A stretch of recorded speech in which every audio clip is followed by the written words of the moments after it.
Welcome to Deloitte M&A Views, a Deloitte podcast series exploring the latest trends and topics in mergers and acquisitions. I'm Greg Jarrett, and today we discuss what's been happening with M&A transactions in the real estate sector and where things may go from here. We're joined today by two of the leaders of Deloitte's real estate M&A team, Tom Morrisroe, a partner with Deloitte Tax LLP, and Francisco Acoba, a managing director with Deloitte Consulting LLP. As with many industries in the most recent cycle, those in the real estate industry and those who would like to be seem to be working very hard to maximize the benefit from the upturn since the economic downturn. Francisco, could you draw our attention to the most significant trends you've seen in real estate M&A transactions over the last year? The real estate industry seems to be on an accelerating disruption curve, highlighted by rapid changes in tenant dynamics, customer demographic shifts, and ever-increasing needs for better and faster data access to allow for improved services and amenities. 2017 was very strong for real estate mergers and acquisitions, with nearly $390 billion in announced transactions worldwide. Looking at the first couple of months in 2018, the U.S. real estate and construction sector is seeing an increase in transaction volume as well. In particular, engineering and construction could see a very strong 2018 given the increase in large infrastructure demands. While there may be signs of some maturing in some of the larger, more established markets and areas, certain areas such as industrials and logistics show signs of potential growth given the need of increased distribution capacity associated with increased online sales activity. A good amount of activity also is taking place in the retail REIT world, which has been impacted, again, by the ongoing brick-and-mortar retail challenges. Tom, could you help us out a little bit with how real estate companies and investors can look to find, unlock, and maximize value?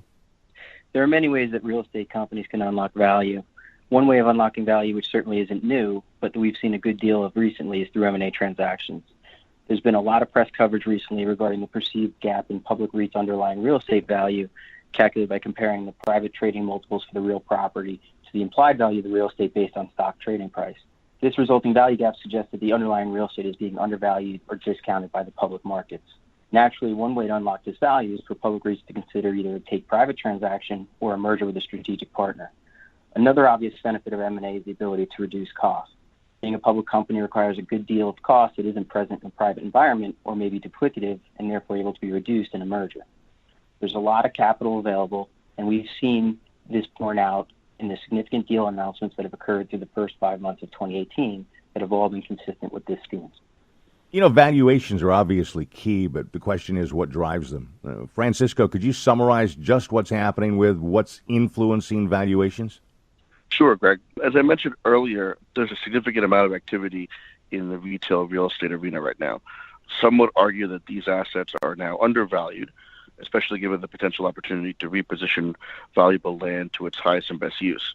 Potential buyers are debating about the future of bricks and mortar real estate, versus online assets, and this can also impact valuations.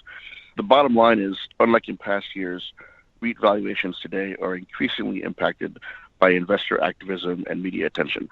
This is compounded by the current dilemma faced by many REITs of highlighting intrinsic value and base fundamental economic improvements compared with the perceived value of those assets. To unleash this value, companies should consider different approaches to reinstate shareholder enthusiasm, which would require critical assessment of existing corporate governance and communication strategies, as well as the current state of operations, growth opportunities, and strategic alternatives.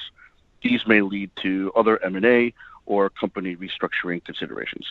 Let's look ahead now. Tom, is there anything that you think we're going to see over the second half of this year? Yeah, Greg, I think a lot of what we've been seeing through the first 5 months of 2018 we'll continue to see. As interest rates continue to rise, I think investors have rotated away from public REITs, driving down share price, and interest rates also have the double whammy effect of also increasing debt service costs on floating rate debt. So I do think that as valuations of public REITs continue to be challenged, there'll be opportunistic investors seeing if there is an opportunity out there for them to buy these assets at a discount to their underlying real property value. And finally, Francisco, for many, if not most industries, tech does seem to be a front runner in driving M&A.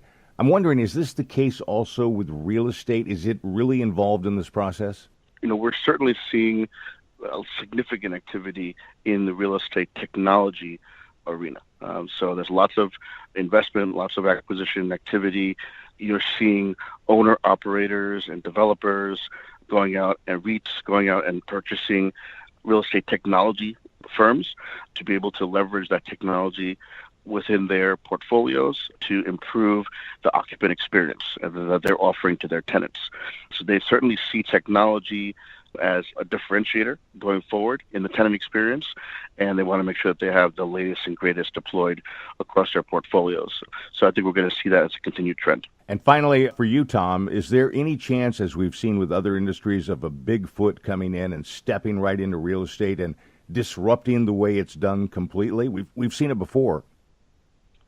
Well, I think in this case, Greg, the big foot that we've seen come in is just tech in general and its impact on the traditional brick and mortar. So I think, as Francisco mentioned a few minutes ago, one of the big shifts that we've seen over the past several years is the disruption that's taken place and the challenge that retailers now face. And as a result, the flip side of that is that the industrial sector continues to grow and continues to draw a lot of investor demand. So from that standpoint, I think we're kind of witnessing it, and its name is tech and online retailing, and just the impact that technology has on physical presence throughout the industry. I'm Greg Jarrett. Thanks for listening to Deloitte M&A Views, sponsored by Deloitte's M&A Institute. This podcast is provided by Deloitte and is intended to provide general information only. This podcast is not intended to constitute advice or services of any kind. For additional information about Deloitte, go to Deloitte.com/about. We also release new podcasts regularly, and if you subscribe, you won't miss a single one.